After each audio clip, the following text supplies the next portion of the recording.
What is going on, everybody? Happy draft day. You're probably watching this on draft day. The NFL draft is starting on April 24th, Thursday, and I'm recording this very late on the 23rd, the night of the 23rd, so it's draft day eve for me. But I'm very excited to bring my last mock draft of the off season to the channel.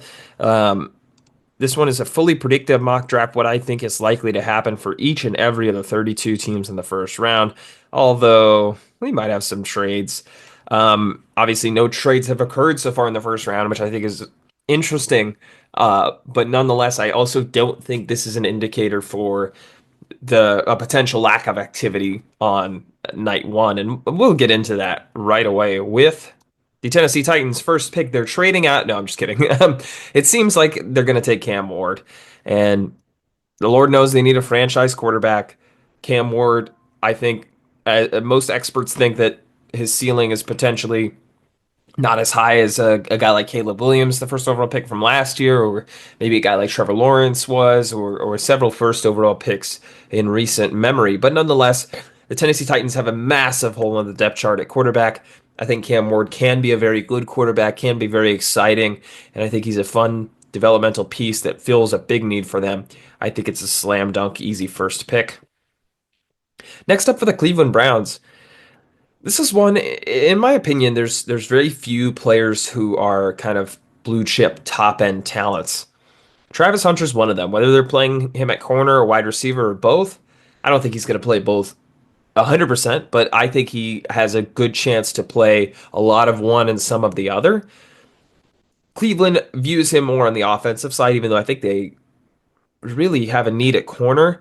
Rumor has it that they would view him more as a primary wide receiver and maybe use him in splashes at corner. I frankly think that he's not going to be used much at corner if he goes to Cleveland. But nonetheless, they have a need at wide receiver. I mean, they have Jerry Jeudy and not much else behind that on the depth chart. They did have that the one guy who showed flashes this year. I can't remember his name off the top of my head, but nonetheless, they could still use another piece. Travis Hunter certainly is that talent. And while I'd love to see Abdul Carter on the opposite edge of Myles Garrett and had that in several mocks, it's really seeming like, according to the rumors, Travis Hunter is going to be their guy at pick two. The Giants at pick three, I think for most of this offseason, I was kind of late on the fact that they wouldn't be taking a quarterback here. I thought, wow, there was always, a thought they could take the best player available, and that's probably best for them as a football team. With their regime kind of on thin ice, and Joe Shane, the GM, and Brian Dable, the head coach, if they drafted a quarterback and he showed flashes, that would be something that they could kind of hang their hat on. That being said, I think it's kind of clear they're not going quarterback here, and I could certainly see them going quarterback maybe later in this round. Wink, wink, nudge, nudge. That may be where I am, leaning. But as of this, I think they take the best player available. I think that's clearly Abdul Carter. You could argue for Ashton Genty, but the Giants certainly aren't taking a running back early in the draft, considering their history with Saquon Barkley and then letting him walk. You add Abdul Carter to this defense. I think it's terrifying. I think whether you keep Kayvon Thibodeau or not, Abdul Carter on the other side from Brian Burns with Dexter Lawrence in between. That's a really, really talented, really, really tough front line to battle against. And if you don't want to keep Kayvon Thibodeau, you could move him in a trade up scenario. If you want to keep him, maybe you have select packages where you just are coming all out on the edge, reminiscent of their uh, defensive line package, the NASCAR package back when they won the Super Bowl, right? With who am I thinking of? O.C. Umenyiora and Justin Tuck and Michael Strahan. So add Abdul Carter to that defense. I think Brian Dable would have a lot of fun with him too. I think that's where they go. The New England Patriots. Listen, I batted around a few ideas here. I think there's a non-zero chance they draft Ashton Genty here to give Drake May another weapon. But more importantly than giving him a weapon to throw to, I think giving him an offensive lineman to protect him is more important. I could also see them trading out of this pick, but I think eventually they'll end up sticking and picking the best offensive lineman available, excuse me. While I think Membu has an argument to be that, I also think they signed Morgan Moses. I don't think they want to draft a right tackle and put him at left, and that's what Membu pretty much has only played. I also don't think they want to draft a guy and stash him, like similar to the Jets did last year with Morgan Moses, ironically, where they drafted oh my gosh, his name is escaping me now. With the 11th overall pick, they drafted Olu Fashanu and kind of benched him for the start of the season. And then Morgan Moses had some injury, Tyron Smith had some injury, and then they eventually, just put him in at left tackle, and Tyron Smith was never seen again for the Jets. But I don't think the Patriots want to do that. I think they desperately need help right away. And so drafting a guy like Will Campbell that could start at several positions, I think is where they end up going. Jacksonville at pick 5. Listen, Mason Graham was kind of the target here for a lot of the offseason. And yeah, at least in my mock drafts and what I've read, there's been some recent steam toward Ashton Genty. And while I think that would be incredibly exciting, I just don't think. I think the running back position has certainly gone up in value and in perception in the league in recent years. Let me start with that. And while I think that could lead to Ashton Genty going here to the Jaguars, and new head coach Liam Cohen coming over from Jacksonville and wanting to emulate what he had over there in Jacksonville with Bucky Irving, I think, and obviously Travis Etienne and Tank Bigsby have been underwhelming at the running back position. I think at the end of the day, they're also cognizant of the fact that Bucky Irving was not a first round pick, not a top 5 pick, and they could use that pick or that capital in other places. However, there's another first year head coach, just several picks later, who is coming into a situation in Chicago, and I'm talking, of course, about Ben Johnson, former offensive coordinator of the Detroit Lions, who had immense success with David Montgomery and Jahmyr Gibbs, a running back, and Jahmyr Gibbs, who was taken in the first round, taken earlier than most people expected, was kind of surprising, shocking, if you will. And I think I could see that happening again. I think if we see a trend of running backs becoming more and more valuable in the minds of decision makers in the NFL, a situation where Chicago could trade up for Ashton Genty is certainly in play. You also have the idea here that Vegas has put out a lot of information that's been reported everywhere, right? Every mock draft for a couple months seemed to have Ashton Genty going 6 to the Raiders. And I think if Chicago, if Ben Johnson specifically, felt that was a real concern and that the Raiders could pick him, I think they could swing up a trade for number 5. They have 2 seconds, which I think could get one of them could get the deal done. So that would be pick 10 and pick, let's say, 41 for pick 5. Now all of a sudden Jacksonville has another piece. I think they have quite a few draft picks, right? 2/3, 2/4, 2/6. I think they could end up consolidating these to move up later on if they feel necessary. But I also think they need talent kind of across the board. And I think for them, there's several good options here. Um, there's Mason Graham, if he falls to 10. There's some of these offensive linemen.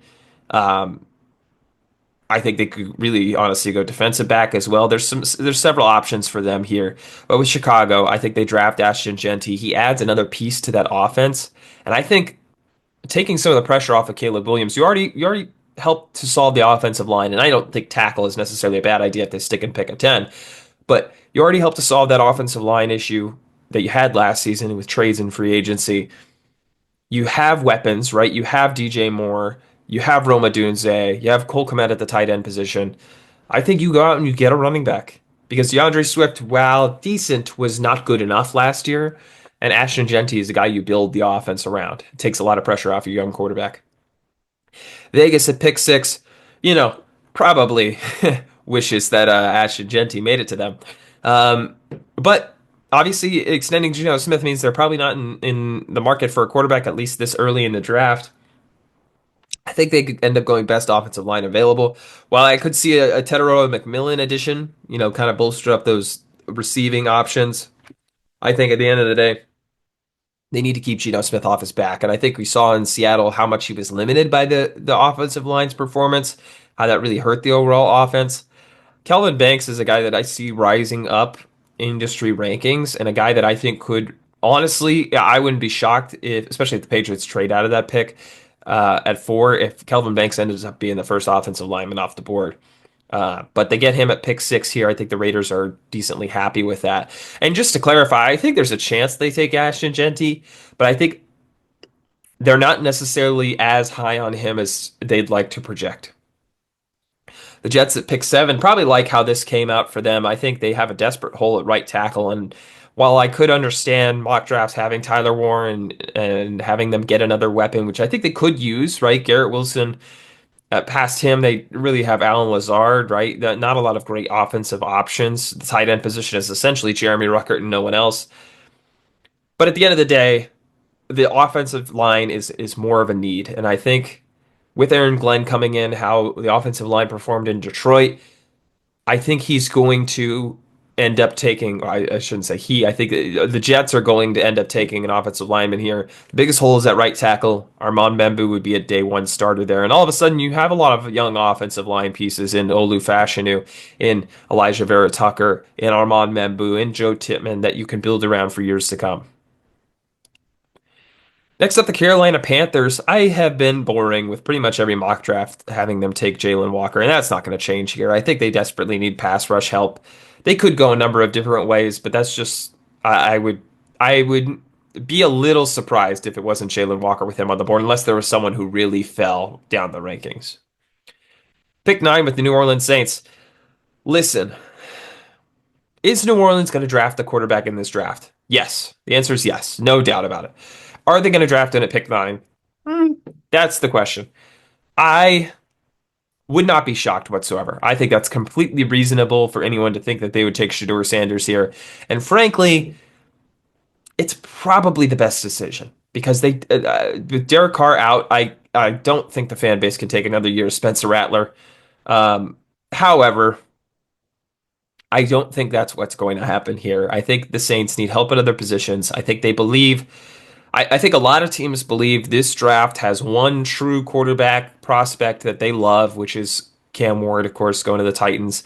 And then it's a lot of similar guys. I don't think that necessarily. I think Shedeur Sanders and uh, I think Shedeur Sanders is closer to Cam Ward than he is kind of the Tyler Shucks and Jalen Milrose of the world. Not to say anything bad about those guys, but I think Shedeur Sanders is significantly more accurate and I think could be a very good NFL quarterback, just maybe doesn't have the ceiling. That being said, I think the Saints probably view them closer to equal than Shedeur Sanders and Cam Ward to equal, right? And so, with that being said, I think they need help on the edge. I think Mykal Williams is an interesting prospect. He's someone that I've seen the Saints had rumored interest in, and I think he could be a solid pick here. Next up, Jacksonville at pick 10. Listen, a lot of mocks had Jacksonville taking Mason Graham at 5, and now they're at pick 10 and Mason Graham is still available. I would not fault anybody here for taking Mason Graham. However, as indicated by some of the picks earlier, and several of the picks later, as you'll see, I think that the league is really swinging towards the offensive side of the ball. I think there's really going to be a big slant in what projections are in terms of where defensive players are drafted and how early they're actually drafted. Just from what I've seen, from kind of the words from coaches, I just feel like we're turning into the fantasy football of the NFL. And when you have a team with the Jacksonville Jaguars, you have Liam Cohen coming from Tampa. I think he has a guy in Brian Thomas Jr. who could be a really good wide receiver. But you add another pass catcher to that, right? You think of Mike Evans and Chris Godwin, right? Brian Thomas Jr. of the two approximates more the Chris Godwin type, although not particularly like either. You add a big body like Tedoroa McMillan, all of a sudden the wide receiver room goes from really bad to, before last season to really exciting. And I think that's a huge upgrade. Listen, Mason Graham, I think, is a really solid defensive player. But I think at the end of the day, one, with him also not testing and also having short arms, being a guy who was in a system that I think can tend to hide defensive lineman performance. I'm not saying necessarily he's a bad prospect. I think he's an incredible prospect. I wouldn't be shocked if he goes top 5 at all. But I think Jacksonville would end up going wide receiver here and really try to bolster that offense. The 49ers up here, I think they could go a number of different ways. in my heart, I just feel like the pass rush is where they're going. They bring Robert Saleh back, and a guy that I think is really a Robert Saleh fit is Shamar Stewart out of Texas A&M. I think they just really couldn't get to the quarterback last year, and while I think they could use some offensive help, I think they end up going into the second and third rounds for that offensive line help and really developing guys like they did in the previous draft with shoot, I can't remember who it was they took last year that I'm blanking on. But anyway, I think they could, really improve that interior later in the draft. The Dallas Cowboys at pick 12. I think the sensible pick would be Mason Graham here. They desperately need help in a number of different places, but interior defensive line is, while not one of them, they do need some help there, and Mason Graham is the top defensive lineman available, in my opinion. However, this is a predictive mock. And like I said, I think this draft ends up slanting offensively, which for the Cowboys, I don't know is necessarily the smart decision. I think they need more help than to reach for a position that I think is flashy. But at the end of the day, there's a guy here in Matthew Golden who, coming out of Texas, would be a very Jerry Jones pick, right? Coming out of Texas, the talent is there. He's wide receiver two alongside CeeDee Lamb. Gives Dak another weapon. I think that makes for excitement, and I think it's also a position of need. They don't have a wide receiver two. While I think that the distance between Tedero and McMillan and the rest of this wide receiver group, right? Matthew Golden and Emeka Buka and who am I missing? Luther Burden, I think is a little bit bigger than teams like to give credit for. Nonetheless, I think Dallas has that as a need and will strike for the exciting pick. And so that's why I think they would go Matthew Golden here at pick 12. Next up, Miami at pick 13. I think this is where Mason Graham stops. I think they need help in a number of positions on the defense.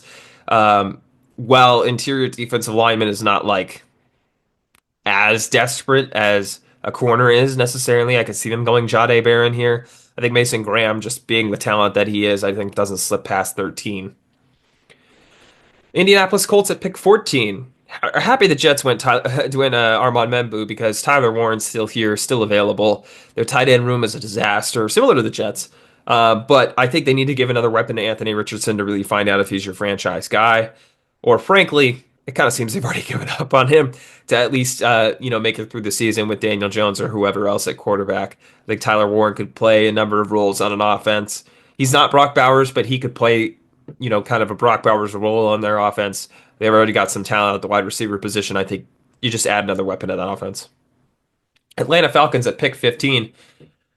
Um, First of all, it's hilarious that they suggest Shedeur Sanders. I don't know if that's intentional. I don't know if it's just because he's prospect 8 on their list, and then we're at pick 15. But nonetheless, that's kind of funny because they took Kyle Pitts. I mean, took Michael Penix last year. Nonetheless, I think they go defense here. They need help on the defense. Edge or corner could be a position of need, or both positions of need could be the option here. I think, judging by what I've read, Mike Green seems to be who they're targeting, and if he's available, I could see them going that direction. Really, just get some pure pass rush in here because they desperately need it. Arizona pick 16. As much as they need help on the defense, I just really get the sneaking suspicion they're going to try to beef up that offense. I think the offensive line didn't perform as well as they would like it to. Adding a guy like Josh Simmons, who I believe they had on a top 30 visit as well, I think would really help to bolster that and strengthen that and protect Kyler Murray and an aging James Conner and help get the ball to weapons like Marvin Harrison Jr., like Trey McBride, who they just extended. I think that makes a lot of sense for them, although not the flashy pick. Cincinnati at pick 17. Um, Unlike what I was saying about the draft slanting offense for most teams, the Bengals desperately need help on defense. And while I think it would be hilarious to draft an offensive lineman here and just say, screw the other side of the ball, let's put up 50 points and hope the opponent doesn't outscore us, I think having some premium defensive premium defensive players available like Malachi Starks, I think is the smarter move. Pick 18 for Seattle. It's hard for me not to go offensive line here. I recognize they could use a corner. I'm not as high on Jahdae Barron or Will Johnson as some other people are. So I think a guy like Ray Zabel, who they've been tied to, who could really play guard or center for them, I think that's a more likely pick. Tampa Bay at pick 19. Listen, we've only had one trade so far here, and I think Tampa, realistically seeing that there are multiple players that they could value here, especially corner, right? Will Johnson and Johnny Barron. But also, I think they can make an argument for Jahad Campbell, although his medical situation's not as clear as they'd like it to be. I think they could make an argument for Walter Nolan or even Kenneth Grant. Um, I think they have several options they like and would be willing to trade down. I also think there is a drop off at tight end here. And Colston Loveland is a guy who, with Michigan ties, could really, really just play that tight end mold. I think a team like the Chargers needing a pass catcher, knowing that Denver's at pick 20, also needing a pass catcher, and I know they added Evan Ingram. That doesn't matter to me. I think they'll still, if they value the prospect, still draft a tight end if there's one available at pick 20 of the top two guys in Tyler Warren and Colston Loveland. I think the Chargers would be willing to move up here and snag their guys. So that's what I'm going to do here. Grab the LA Chargers and the Tampa Bay Buccaneers. Um, I mean, I should have mentioned this earlier. I'm not really an expert on what it takes to trade up. That's not my thing here. I'm not trying to balance this out perfectly. Plus, this trade machine, I don't know, is necessarily all too accurate. Just trying to get the deal done to swap picks here. But nonetheless, Colston Loveland is the pick for the Chargers. Adds another weapon to that offense and helps Justin Herbert out in a number of ways. Denver at pick 20. I think Denver realistically could go Colston Loveland if he was available. I think they could go corner. But at the end of the day, I think adding a dynamic running back like Marion Hampton really would help out that offense. And it's clear they really don't value any of the running backs they had on the team last year, judging by Sean Payton's actions. Adding Marion Hampton, adding another weapon, I think he's a good pass catcher. I think that would really help bolster and really help out Bo Nix. Pittsburgh at pick 21. I'd like to say something here. I'm doing this before Aaron Rodgers has made his decision. If he makes this decision in the middle of the night, then at least you know that. Nonetheless, I think Mike Tomlin is the type of guy that does not sit on his hands and wait for someone to make their decision. And while I think Aaron Rodgers would be a better option for year one than Shador Sanders or Jackson Dart or Tyler Shuck or Jalen Milroe or Will Howard or Quinn Ewers or Kyle McCord or all the way down. I think Pittsburgh can't afford to wait for Aaron Rodgers and not take a quarterback here, just in case Aaron Rodgers does not decide to come to Pittsburgh, right? If they go, I don't know.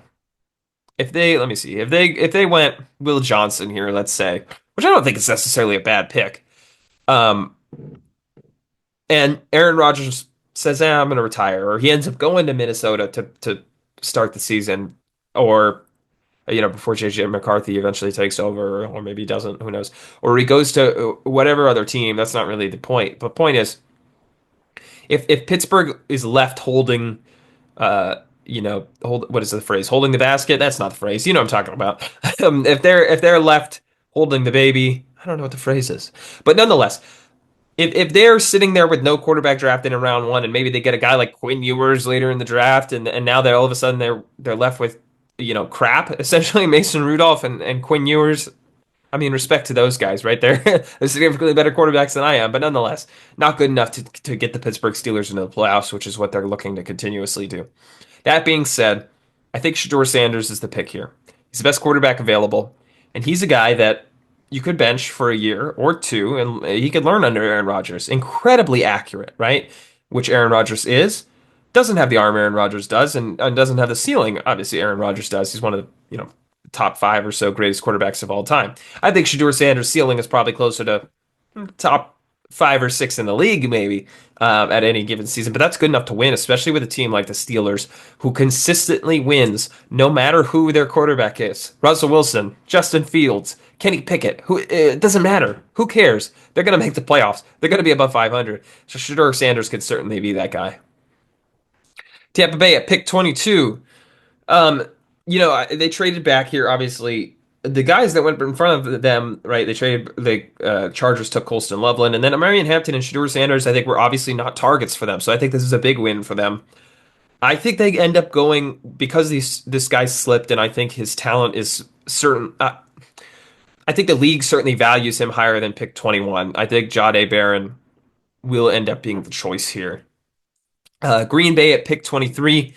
I think they while they could grab a wide receiver, the pass rusher is certainly a need here. Guys like Walter Nolan, Derek Harmon, I think could be additions, and I think Walter Nolan is where they end up going with these options available. Minnesota at pick 24 really caused trouble. Listen, Minnesota, Minnesota. There are several teams. I'm gonna say this before I go into Minnesota. There are several teams, including the Cleveland Browns, including the New York Giants, who I think could draft a quarterback in round one.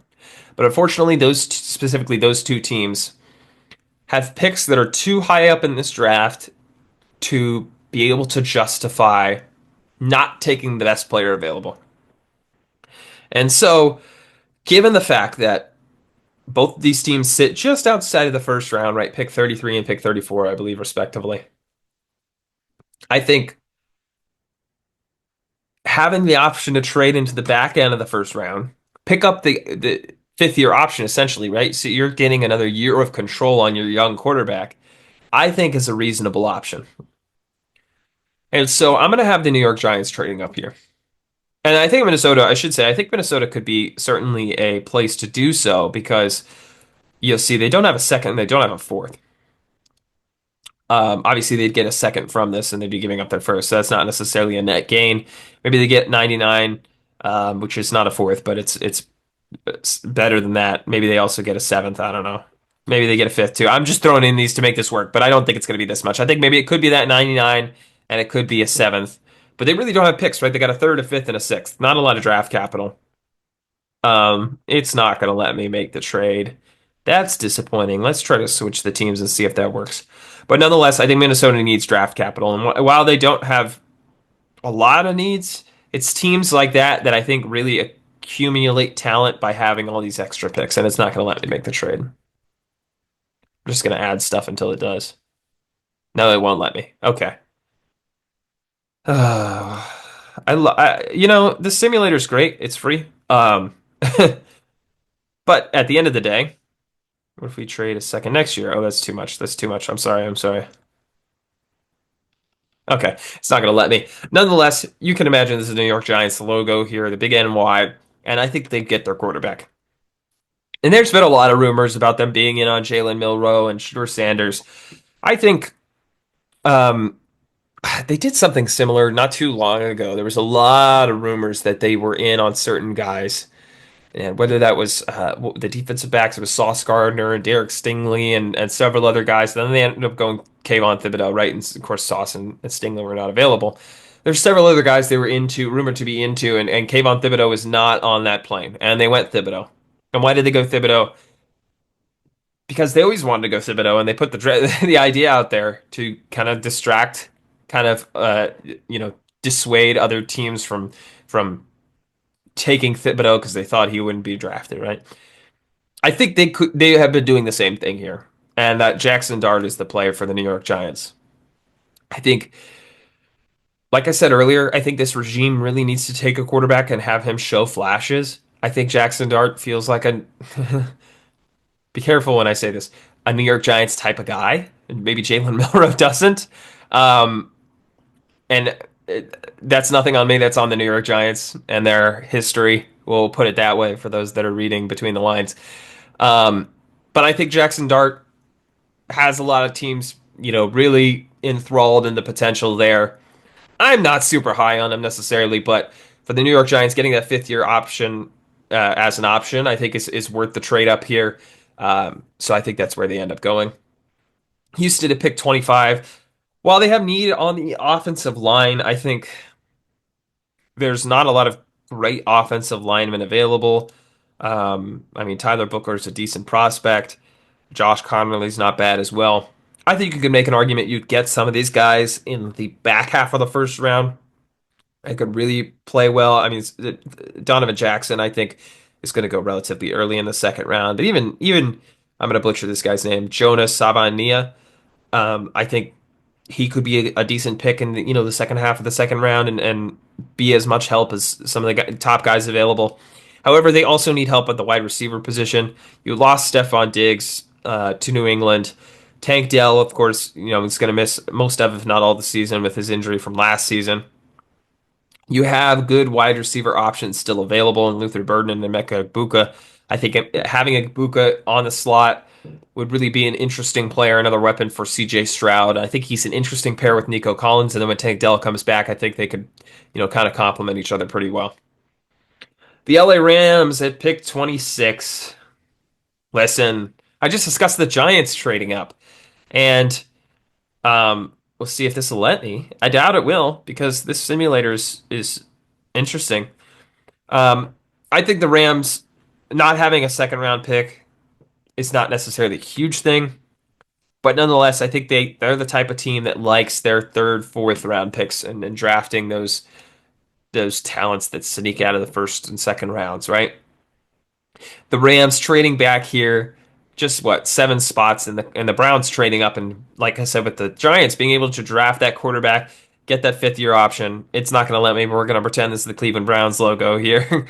And a guy like Jalen Milroe, who I think has as high a potential as anyone in this draft, and the Browns desperately need quarterback help, right? You're not going to the season with Kenny Pickett and Joe Flacco only.